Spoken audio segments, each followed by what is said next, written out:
Very well under control. I'd like to thank the Secret Service for doing their always quick and very effective work. But there was an actual shooting, and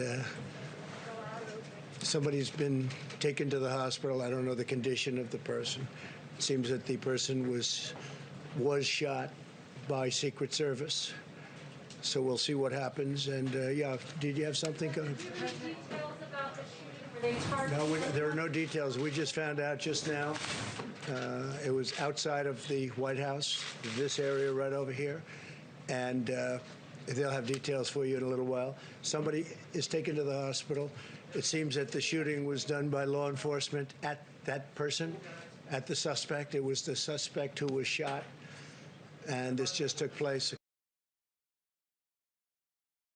We don't know. They're going to find out. Do you know if the individual said anything, sir? Mentioned We don't your know that name, yet. anything No. like that? And We you don't can know that confirm yet. It was the Secret Service that did shoot this It suspect? seems to be, yeah. It seems to be. Where were you taking, Mr. President? Were you taking to the bunker? No, we're taking just out over to the Oval Office. What did the Secret Service tell you when you were outside of the room? Just told me when he came up, you pretty much saw it like I did. He said, "Sir, could you please come with me?" So you were surprised. I was surprised also. I think it's probably pretty unusual. But very, very professional people. They do a fantastic job, as you know.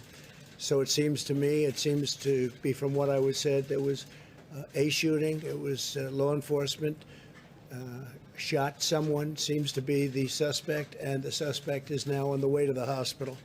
I can't tell you the condition of the suspect. There was nobody else injured. There was no other law enforcement injured. And I just want to, we'll get on to the press conference, but I do want to thank Secret Service. They are fantastic. The job they do, from what I understand, the answer is yes. He was armed, Mr. President? That's what I understand. I don't know. You'll have to ask them. What type of weapon? I don't know that, Was no. it a male or a female I suspect? don't know. You'll have to get, they'll have a detailed, maybe a briefing for you outside later. Did they say anything against you personally? Mr. I don't know. President? I didn't ask that question. Was he It might not have had anything to do with me. It might have been something else, but it was on the outside of the premises. The wall, as you know, the fencing, especially the new fencing that they put up, is very powerful. But it was on the outside of the White House. Okay, and they'll have a full report. Secret Service in a little while will have a full report. Are you rattled by this at all, Mr. President? I don't know. Do I seem rattled? It's unfortunate that this is a world, but the world's always been a dangerous place. It's not something that's unique. The world has been, you look back over the centuries, the world has been a dangerous place, very dangerous place, and it will continue, I guess, for a period of time. Does this make you think differently about your personal safety inside the White House? No, I feel very safe with the Secret Service. They're fantastic people. They're the best of the best, and they're highly trained. I don't know if anybody got to walk outside, but there were a lot of terrific-looking people ready to go if something was necessary. People at the highest level of law enforcement. There's nobody like these people. So they just wanted me to step aside for a little while just to make sure that everything was cleared outside, because it was right in this area. So. Why did you come back, Mr. President? Why did you decide after that? Because obviously it created a lot of commotion. What made you decide to come back and continue the briefing? Well, I didn't even think about not coming back. I said, am I able to go back? And they said, you'd have to wait a little while. I waited a little while, as you know, in the Oval Office area. And I said, can I get back now? And they said, yes. And they have a lot of fortification outside, just in case. But it was one person. Okay? You said the shooting was outside. How far away from the Well, White they're House? going to be giving you a full briefing in a little while. Far from the White House, or was it right in front I of can that only fence? tell you they're going to give you a briefing. It was outside of the premises. Near the fence, but outside of the But it was near premises. the fence, so pretty Near the- close to here. Yeah, pretty close. So I was telling you that the Dow Jones and the S&P 500 are now 50% above the March level. NASDAQ is setting new records. It's already broken the record despite the situation of having the China virus. We have new jobs are rising and unemployment is falling faster than nearly anyone thought. And over the past 3 months, we've created over 9 million jobs. And that's a record, a 3-month record. If you add it up, it's a 3-month record by far. And we've beaten expectations by 12 million. We're 12 million above expectations, which is pretty remarkable. Today we had great reports on new job openings, and there's clearly a housing boom, which has been incredible numbers in both housing and an automobile boom. We've rarely seen anything like it, and it's going on right now in America. Inventories are at rock bottom. Used car sales are at record levels, and we will have rebuilt. We're doing a rebuilding like nobody's ever seen. It's a big plus for manufacturing and construction. So construction's getting close to record territory. Manufacturing's doing very well. The car companies are doing great. Very happy for Michigan, the state of Michigan. We have a lot of car companies moving in. A lot of plants are being built and expanded in Michigan and Ohio. There is no reason why the economy can't grow at a 20% pace in the third quarter. That would be a record. And interestingly, it'll be a number that's going to be announced before November 3rd. It gets announced probably around November 1st, which is very interesting. But it's going to grow at a very substantial pace based on all of the numbers we're looking at, and probably a lot more substantial than we originally thought.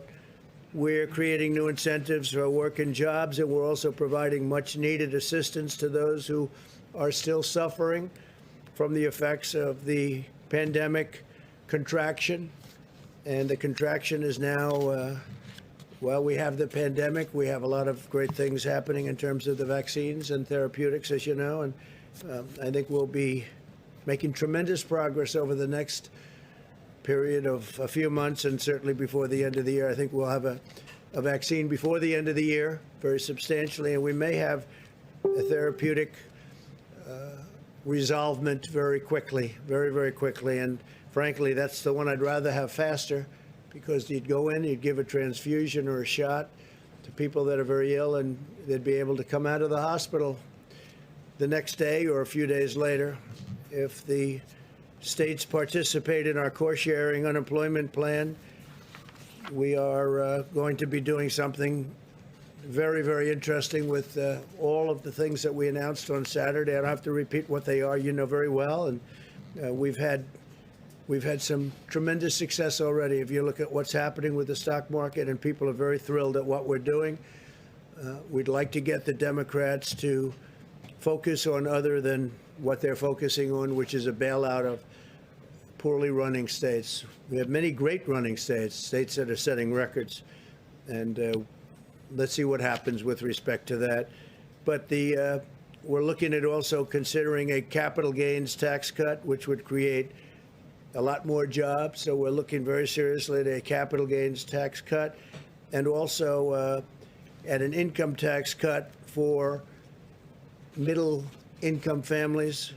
We're looking at expanding the tax cuts that we've already done, but specifically for middle income families. And you'll be hearing about that in the upcoming few weeks, and I think it'll be very exciting. So a capital gains tax is going to be a lot of people put to work, and it would be a cut in the capital gains tax, and also a cut in the middle income tax. So I now want to just discuss a little quick brief, and then we'll take a few more questions. But we took some, who would have known we were going to take questions before we started, right?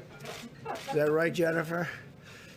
But that's the way it happens sometimes. We want to discuss, if we might, the China virus, and the world continues its fight against this horrible plague. Countries in every continent are seeing increases in cases. We have a rapid increase only in cases, where it's very interesting because we're so far ahead of testing, we have more cases. If we had much smaller testing, would have fewer, but we feel that having testing is a very important thing. It's a great record to have in many ways. We've tested, I guess, close to 65 million people right now, and nobody's even close to that number. No other country is close. India would be second at 11 million. and they have 1.5 billion people. So we have the #1 testing anywhere in the world by far, and we also have, I think, the highest quality tests. We have a lot of different ones, but we have the highest quality, including the short term and the lab tests. The lab tests take a little bit longer. And Dr. Birx was telling me a little while ago that we're down to 2 days and 2.5 days on getting your result on the lab test. The other ones, you get them in 5 minutes to 15 minutes, so that's exciting. But countries in every continent are seeing increases in cases. In recent days, cases have rapidly increased in Japan and Australia, unfortunately, and they're now experiencing higher peaks than they did in March. To the south of our border, cases have continued to surge in Mexico, Central America, Argentina, Colombia, Peru, Brazil, and throughout Latin America. It's really the hot spot. It's posing a major challenge for this continent. Latin America is now the region with the most number of confirmed cases by far, despite a relative scarcity of testing. So when you think of that, that means it's pretty much on fire. They're having a hard time, and we're helping them. We're sending them tremendous numbers of ventilators, which we're making by the thousands every month, and we're helping Latin America very much. It's hard for them to come into the country because we have big sections of wall up now. The new wall is being built, which people don't talk about. They used to talk about nothing but the wall. Now that it's being built, they're not talking about it so much, but it's helped us because we're up to we're getting close to 280 miles in the most important areas. So that's helping us a lot in terms of not having people come in to the country who are infected with the coronavirus. This global trend underscores the persistence of the virus, including in nations that apply the strictest and most punishing lockdowns. You have nations that are really tough on the lockdowns, and they're getting hit very hard. That's why my administration is pursuing a science-based approach that protects the most vulnerable, preserves hospital capacity, and focuses on the delivery and development of treatments and ultimately the vaccine. I feel strongly that we will have a vaccine by the end of the year, and it'll be put in service maybe even as we get it, because we're all set militarily. We're using our military to distribute the vaccine. And logistically, there's nobody like this group of people. I meet with them a lot, and they're ready to go. As soon as they have it, they'll be going. But more importantly, the therapeutics, as I said, I think the therapeutics could be great. Initially speaking, I think that would be, if I had my choice. But you can have them both. You can have them both. You can have them both very soon, too. At the same time, we urge all Americans to apply common sense mitigation. You all know what that mitigation is. Everybody knows it by heart now. Nearly half of all of the deaths from the China virus in the United States have occurred in nursing homes and long-term care facilities. That's why we have delivered funding, equipment, and rapid testing to our nation's nursing homes to protect those at high risk. We're very focused on nursing homes and senior citizens areas. Anywhere that we have senior citizens, we're very, very focused. We've delivered over 1,800 rapid point-of-care testing devices. Those are very quick, and shipped over 700,000 tests to nursing homes. The nursing homes are being protected like never before. The United States faces a unique range of challenges that requires our constant vigilance. America has the largest at-risk population of any developed country. By far, 1.5 million residents of nursing homes, about 5 times that of the United Kingdom and other European countries. Our country also has a higher prevalence of underlying conditions that this virus targets, yet we have fewer deaths per capita than the United Kingdom and most other peer nations in Western Europe. So that's an important, we have fewer deaths per capita than the United Kingdom and most other nations in Western Europe, and heading for even stronger numbers. But one person is too much as far as I'm concerned. Should have never been allowed to happen. Should have never been allowed to escape China. Nationwide, we continue to see encouraging signs. In the last 7 days, nationwide cases declined by 14%. Hospitalizations decreased by 7%. Fatalities decreased by 9%. Arizona and Florida are improving rapidly with fewer patients coming to emergency rooms by far, as well as decreasing cases, decreasing fatalities, and expanded hospital capacities. So we have an expanded hospital capacity. It's pretty dramatic when you look at it, meaning we have more room should we need it. So a lot of tremendous work has been done. In Texas, likewise, the number of patients going to emergency rooms has dropped from July by more than 2/3. That's a lot. Nevertheless, we continue to monitor Texas very closely. Terrific governor, terrific people working on that whole situation in Texas, especially at its test positivity rate, which rose over 20% this weekend. Overall, cases in Texas are coming down and have stabilized in the border counties. That's, again, where you have the wall and you're next to, in some cases, the wall. In some cases, you'll have it very shortly. You'll have it all built within a number of months.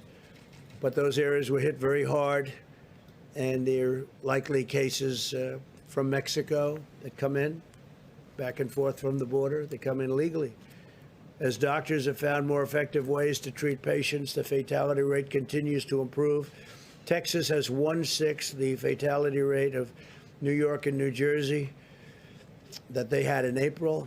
And if you look at New York and New Jersey, they work very, very hard, but very heavy density, and there are a lot of different kinds of difficulty. The fatality rates in Florida and Arizona are between 25 and 33% of the peak rates of New York and New Jersey. Again, different climate, a different grouping, different density, tremendously different density. In California, the situation is starting to stabilize and improve throughout the major metropolitan areas. Statewide, hospitalizations continue to decline very substantially, with about 20% fewer inpatients now than on July 21st. California is starting to really show signs of correcting. We're monitoring regions with increasing cases, including Boston, Chicago, and the Midwest, and we're monitoring them very, very strongly and very, very hard. I do want to say that I think at the end of a fairly short period of time, you're going to be in very, very good shape all over our country. Every loss of life is tragic, and all nations must work together to defeat this horrible virus. My administration is going to continue to save as many lives as possible. We are working round the clock, everybody. It's incredible how hard they're working. And people from other countries, we're working with them also, and they're working very hard. This is something that's now attacked 188 different countries. There are a wide range of factors that determine how the virus impacts a nation, such as age, underlying conditions. Underlying conditions is a very big one. If you're sick in any way, especially they say heart and diabetes, that's not a good thing to have. If you're going to have this, if you're going to catch it, so we're trying to protect especially those people that have problems with their heart or diabetes and levels of pre-existing immunity resulting from past exposure to other viruses, which happens. We must stop politicizing the virus and instead be united in our condemnation of how this virus came to America, how this virus came to the world, and we're going to figure it out, and we're going to find out, and we're very angry about it. On the therapeutics and vaccine updates, 3 vaccine candidates are currently in phase 3 clinical trials, something that would have been impossible under the previous administration or any other administration. And several others are showing considerable promise. We have great companies, very well-known companies. I think everyone in this room would know these companies, but they're the biggest and the best in the world. And we're working with other foreign companies and countries that have been really working very closely with us. We're trading. We're not looking to do anything but come up with the answer, and we really don't. We don't care. We want to come up with the answer. If it's one of ours or one of theirs, it's okay. We have to come up with the answer, and we're very close to getting it. Some people think we have it. We may have it. We have the best scientists in the world racing to develop a safe vaccine that will end this pandemic, save millions of lives, and that's millions of lives all over the world, and end the harm inflicted by this virus to our society and to all other nations. Last week, the NIH began a clinical trial of remdesivir paired with another approved antiviral drug and anti-inflammatory drug. You know that remdesivir has been very successful, and now they're experimenting with others, including antivirals and anti-inflammatories, and they're having some very interesting success. We've secured enough remdesivir to treat over 650,000 patients. On Saturday, I took executive action in its signing to save American jobs and support American workers. I signed directives to give a payroll tax holiday with the understanding that after the election, on the assumption that it would be victorious for an administration that's done a great job, we will be ending that tax, we'll be terminating that tax. On the other hand, the other group wants to raise taxes, and they may want to leave it where you pay it. But the payroll tax is a big deal for people. It's a tremendous saving for people, and we're going to be doing it, and we intend to terminate it at the end of the appropriate period of time. It's for those making less than $100,000 through the end of 2020 to provide an extra $400 per week, also in unemployment benefits, and to extend the freeze on home evictions. We want to extend the freeze so people aren't evicted. It's not their fault that the virus came from China. It's China's fault. And to suspend payments on student loans through the end of the year and then beyond. And again, you know, they're paying interest on loans, and they're not allowed to go to their college. So we're going to suspend payments on student loans through the end of the year, and then another extension most likely, because it's not fair to the students to have to pay when the colleges aren't doing the job of getting open. And I think probably many of them could be open. So I want to thank you all. I'm sorry for the disturbance before. Things happen, and if you'd like, we'll take a few questions. Yeah. Thank you, Mr. President. I appreciate it. Kaylee said earlier today that you've been working around the clock, so there's no delay to get these enhancement unemployment payments to Americans. Yeah. Can you give me your timetable? Are we talking next week, 2 weeks, a month? Steve, what do you think? Within the next week or two, we think the states will be able to execute. So, Mr. Secretary, you're saying when? I think within the next week or two, most of the states will be able to execute. Got it. And By the most way, of the the states. gentleman, you know everybody, you know Russell, you know, but this is Scott Atlas, you know that, right? Scott is a very famous man who's also very highly respected, Stanford, and he's working with us and will be working with us on the coronavirus. And he has many great ideas, and he thinks what we've done is really good, and now we'll take it to a new level. And so it's great to have Scott working along with us, and we appreciate it very much, Scott. Thank you very much. Really, we've had some great discussions. To follow up on that, Mr. President, if you don't mind, you mentioned the states. Have all the governors signed on to this? We just had a meeting with the governors, and they were very anxious to get money for the people in their states. And if they, depending on the state, we have the right to do what we want to do. We can terminate the 25%, or we don't have to do that. So we'll see what it is. Depends on the individual state. But a lot of money will be going to a lot of people very quickly. And I've instructed the Secretary of the Treasury to move as quickly as he can, right? So we'll get it done. Yeah, please. I have a question about coronavirus, but I wanted to just ask you to be clear on the incident outside. There's a fairly significant perimeter around the White House. Does it concern you at all that someone who was armed was able to get so close that you needed to be removed from the briefing room? Well, I don't know if he was close or not, he or she. I don't know if it was a he or she, but I have such confidence in these people. They're so good.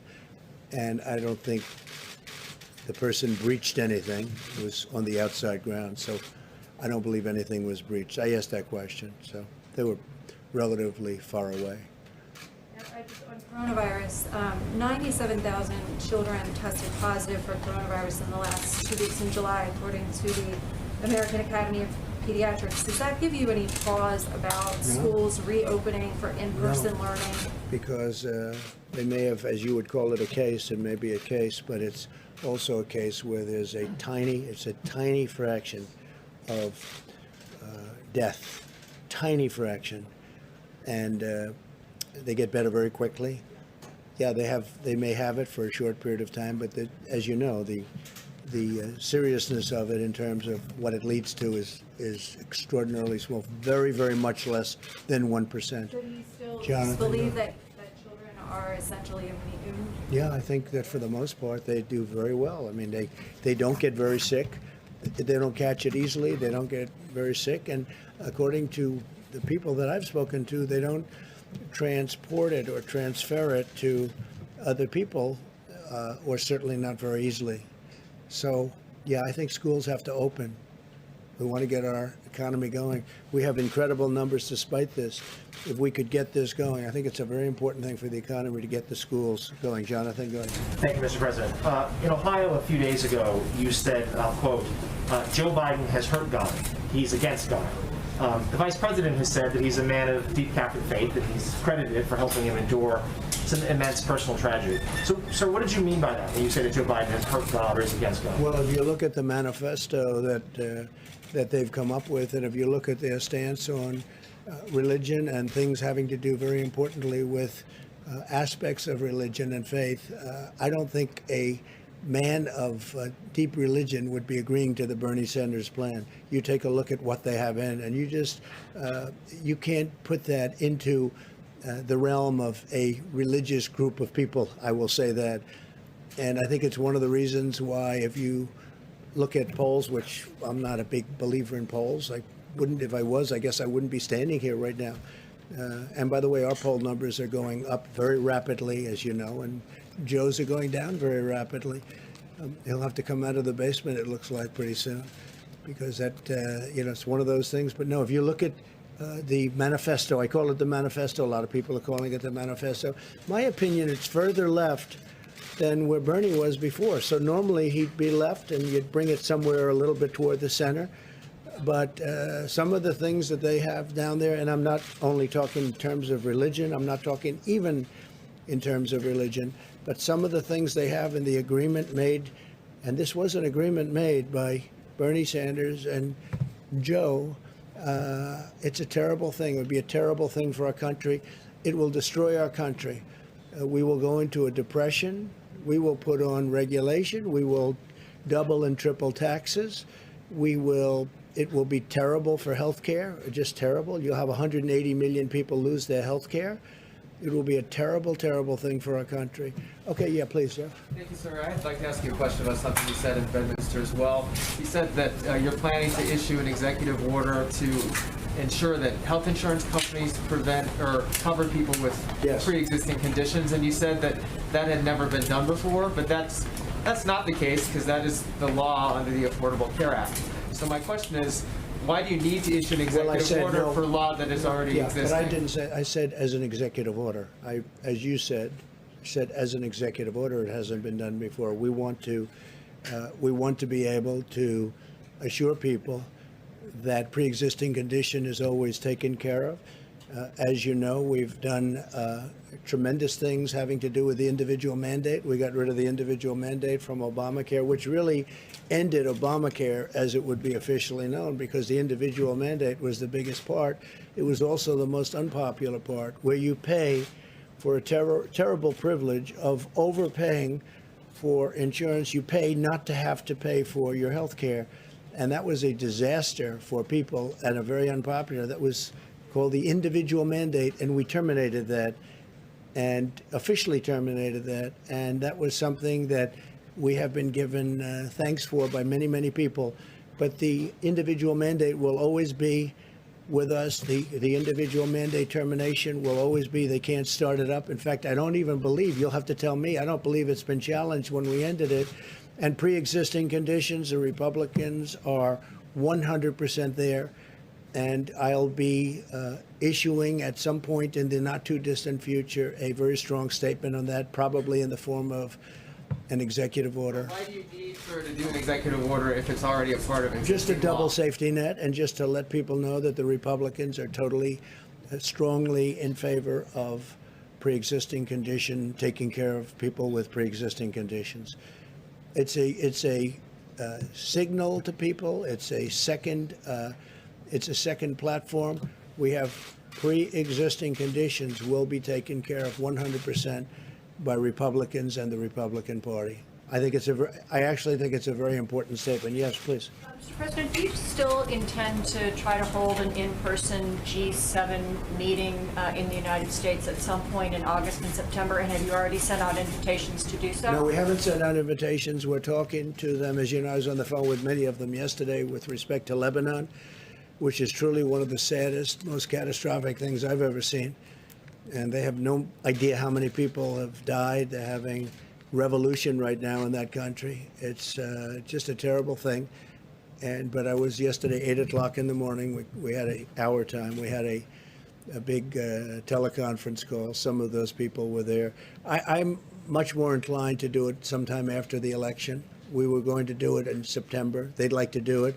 We could do it through teleconference, or we could do it through a meeting. But I sort of am now suggesting, I told my people yesterday actually, why don't we do it sometime after the election when things are a little bit, you have a little more time to think about it, because it's very important. The G7 is very important. To that meeting? I don't know, but we have invited a number of people to the meeting. I certainly would invite him to the meeting. I think he's an important factor. But we will invite certain people that aren't in the G7. Some people have already accepted, but we're going to be doing it after the election. I think it's a better atmosphere to have a G7. I think it's a lot, I think it's just a better, calmer atmosphere to have a G7. Yeah, please. I wanted to ask Secretary Mnuchin, actually, have you spoken to any Democrats since Friday, or have they reached out to you at all about restarting negotiations? I've spoken to several Democrats. I have not spoken to Schumer and Pelosi since then. Do you expect would you reach out at all to them to try and negotiate? Anytime they want to meet and they're willing to negotiate and have a new proposal, we're more than happy to meet. They're hurting people very badly. This would have been so easy for them to do.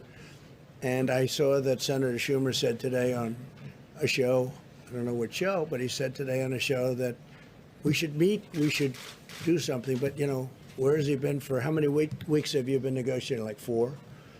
And they should do something. It would have been so much easier than doing it the way we did it. But we did something that's very important, and frankly, it's been well received, very well received. Go ahead, please. Thank you, Mr. President. You tweeted earlier today that you're considering Gettysburg as a venue for your speech for the RNC nomination acceptance. What's your thinking behind that as a possible location? Well, I think I've been to Gettysburg numerous times. It's a national park. It's a national historic site. It's incredible. You know, it's the history. It's incredible, actually, to me. It was a very important place and is a very important place in our country. So we're looking at that, and we're looking at the White House. The White House would be very much easier for Secret Service. You see what just went on here. They're all here. Just like you have your seats, they have their seats at the White House. So there wouldn't be any expense or any extraordinary expense. And the White House would be a lovely place to do it also. Least expensive place that you could do it would be at the White House. This is a government expense. And look, I watch also with governments. I watch to make sure that we do what's right. But we're looking at Gettysburg and we're looking at the White House. And we have other sites too, but I think these would be 2 really beautiful sites. Jennifer? Would you envision having an audience for that speech? You could. You have plenty of room at both locations. I see John Roberts. John, you were outside. You said you heard shots fired before? 2 shots in rapid succession just after you took the podium. And they were shots, pretty much. It certainly You sounded like definitely gunshot. know the difference. I know that. You know the difference. You thought they were shots, John? Definitely sounded like I gunfire. saw your report inside when I went inside. It's a good report, too. Thank you very much. Appreciate it. Jennifer, please. Can you give us an update on China? Do you think that your administration will respond to the sanctions that China announced this morning on American officials? Well, we've already responded in many different ways. we're talking a lot about China. We shouldn't have been talking about China. We did a phase 1 deal, and it was a wonderful deal, and all of a sudden it means very little in the overall import of things. They should have never allowed what happened to the world, including us. But this was released into Europe, and it was released into the US, and it was released all throughout the world, but it wasn't released into China. And we were doing numbers that will, just were incredible. And we hope to be able to do them perhaps even next year. I think we're going to have an incredible year next year, but that will never pay for the loss of life in our country and all over the world. So we view China differently than we did 8 months ago. Very much differently. Yes, please. Is there still any consideration of delisting Chinese companies? Is that an ongoing discussion? Delisting? Delisting Chinese companies? We never comment on specific things, but no, there's nothing Could in it still be on the particular. table? There's again, nothing specifically at the moment in time. Are you talking about delisting? From the US Comments stock on the exchange? exchange? Yes. I'm sorry. Yeah, so just to be clear, we did make the recommendation, and the SEC will be putting out, yes, as of the end of next year, if they do not fully comply, and that's Chinese companies, any other companies, they all have to comply with the same exact accounting, or they will be delisted on the exchanges. I thought you meant Also- sanctions. I was confused when you said. Records. And Jennifer, we're also talking on the WTO, the World Trade Organization. China's treated much differently than we are.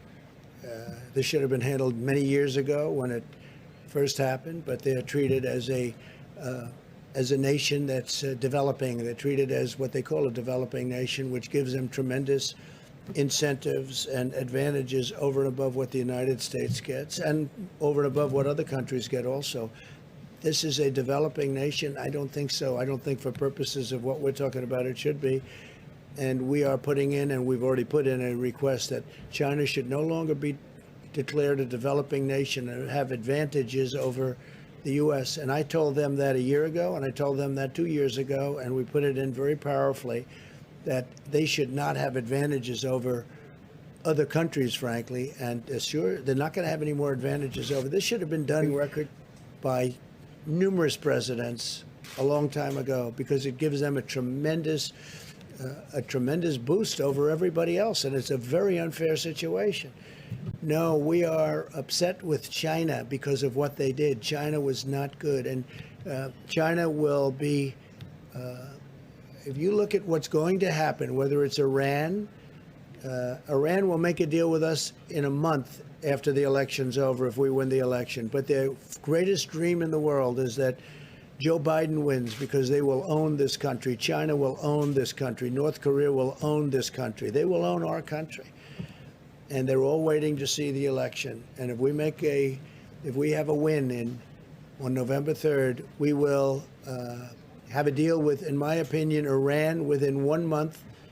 And I don't know that we want to have a deal with China, to be honest with you. So I'm saying to myself, gee, but China wants us to lose very badly. And you know who else is not happy with us winning? Russia.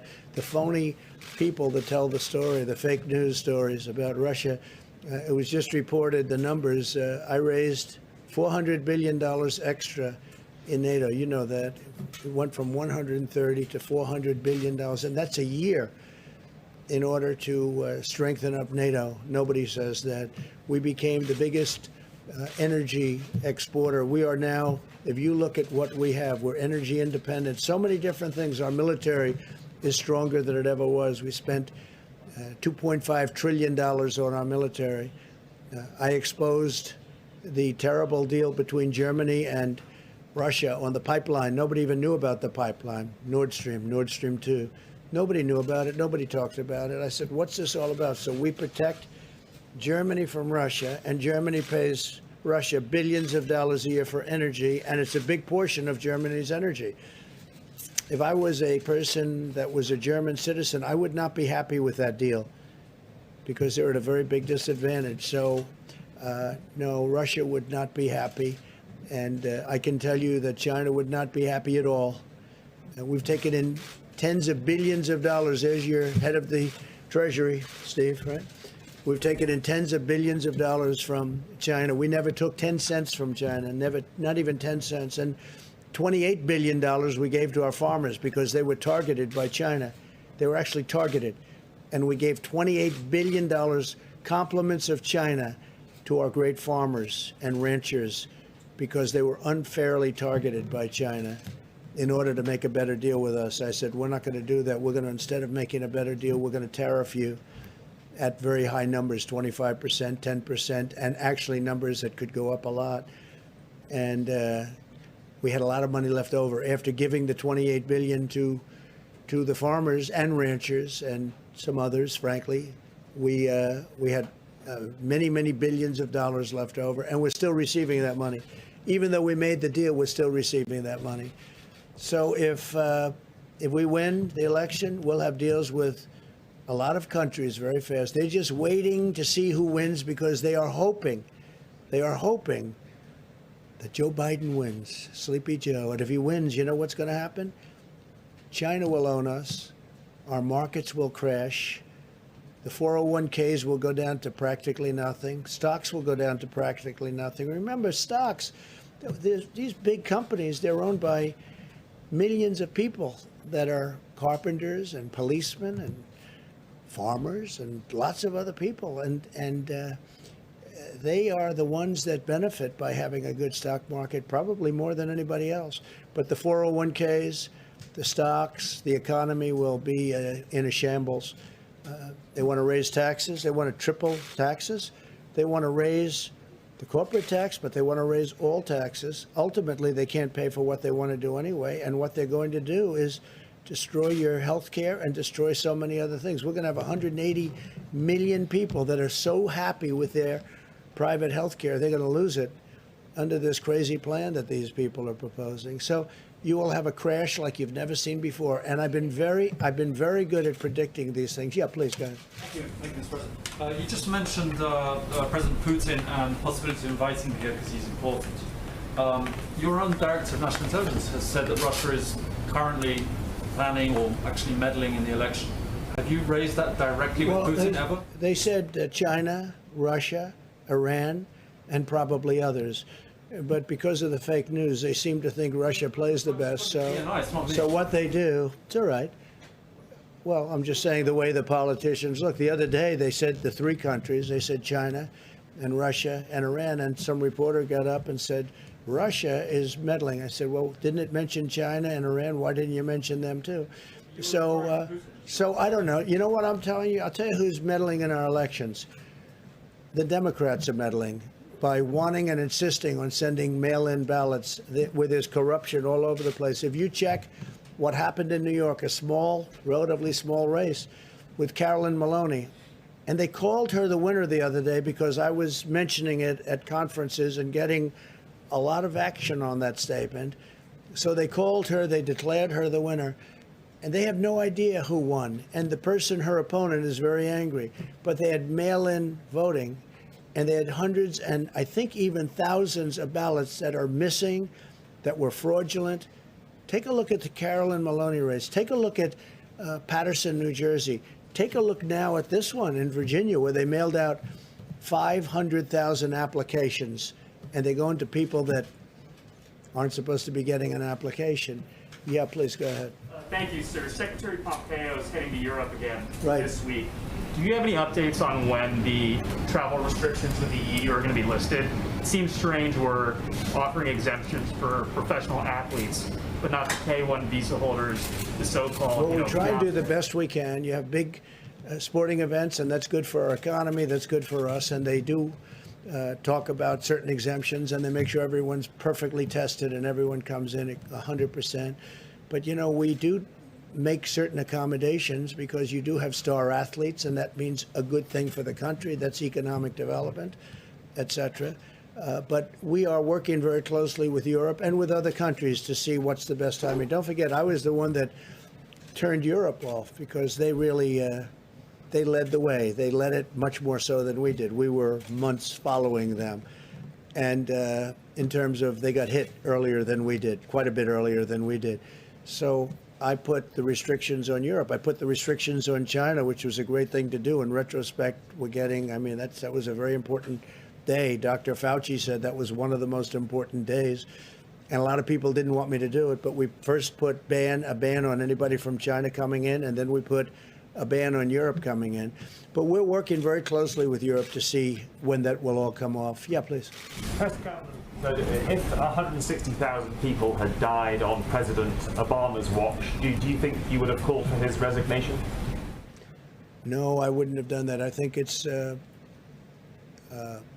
been amazing what we've been able to do. If we didn't close up our country, we would have had 1.5 or 2 million people already dead. We've called it right. Now we don't have to close it. We understand the disease. Nobody understood it because nobody's ever seen anything like this. The closest thing is in 1917, they say, right? The great pandemic certainly was a terrible thing where they lost anywhere from 50 to 100 million people. Probably ended the Second World War. All the soldiers were sick. That was a terrible situation, and this is highly contagious. This one is highly, highly contagious. No, if I would have listened to a lot of people, we would have kept it open. And by the way, we keep it open now, all the way. We keep it open. But we would have kept it open, and you could be up to 1.5 million or 2 million people right now. 1.5 to 2 million people. Our people have done a fantastic job. Our consultants and our doctors, and with disagreements and with a lot of things happening, what we've done with ventilators has been amazing. What we've done with medical equipment has been incredible. We've supplied the governors. Nobody, not one person in this country that needed a ventilator didn't get it. And at the beginning, there was a big shortage of ventilators. Nobody had stockpiles or anything comparable to what you had to have. So we would have lost, if you think about it, you had mentioned 160,000 people. Multiply that times 10 right now. I think it would have been unsustainable and unacceptable. But that's what would have happened had we kept it open. So, no, I think we're a very large country. We are one person. I say it all the time. A lot of people like to leave that out. One person is too many. It should have never happened. But they've done really an extraordinary job. They'll never be given the credit. And I'm not talking about me. The people that have worked on this so hard will never be given the credit. But they've done an extraordinary job with a very large, diverse country. Really an extraordinary job. And a lot of the governors who, as you know, they sort of do the micro in their states and they go up. And I think I can tell you that a lot of the governors have done an extraordinary job too. Yeah, please go ahead. Thank you. Did you ask the U.S. ambassador in Brazil to focus his efforts in eliminating ethanol tariffs in Brazil? You have to, you can't, yeah. You asked the ambassador in Brazil to focus his efforts to eliminate ethanol tariffs in Brazil. We haven't really discussed that too much, but at some point we probably will be. And we don't want people tariffing us. And if they tariff us, although I must tell you, I have a very good relationship with President Bolsonaro. He's great. And I hear he's doing well. He's recovered from having COVID-19, as they say. And that's great, and send him my regards. I think that as far as Brazil's concerned, if they do tariffs, we have to have an equalization of tariffs. And we are going to be presenting something having to do with tariffs and fairness and tariffs, because we have many countries for many years that have been charging us tariffs to do business, and we don't charge them. And it's called reciprocity. It's called reciprocal tariffs. And you may be seeing something on that very soon. Did you have one, OAN? Brazil coronavirus, Mr. President. OAN, please. Thank you, Mr. President. First of all, thank you for coming back to finish the briefing. Thank you very much. After the scuffle. So I have an opinion question for you. Okay. Joe Biden is set to announce his running mate at any time now. We expect him to announce her. Many of your supporters feel that the reason that Obama's former NSA, Susan Rice, is at the top of Biden's list is that she can best cover up a lot of the Obamagate surveillance crimes that had taken place during your campaign. What are your thoughts? What is your opinion? Do you subscribe to that line of thought? How do you feel about it? Well, look, the Obama campaign spied on our campaign, and they've been caught, all right? And now let's see what happens to them. But they have been caught. They've been caught red-handed. It's probably treason. It's a horrible thing they did. It probably never happened before. At least nobody got caught doing it, but they used the intelligence agencies of our country to spy on my campaign, and they have been caught. And there are a lot of people involved. I don't want to say how much she's involved. Frankly, if he chooses her, that's fine, but that's a potential liability. We'll see. But President Obama knew about it. Joe Biden knew about it. Comey knew about it. Brennan, Clapper, the whole group, they all knew about it. Lisa Page and her lover Strzok, they all knew about it. And we have it documented. We have it in texts. We have it in all sorts of forms. They knew about it. It was a terrible thing. Should have never happened and should never be allowed to happen again to a president. This should never happen again. This was a setup like we've never seen. I think it's the political crime of the century. And they've been caught. So let's see what happens to them all. Thank you very much. Thank you. Thank you.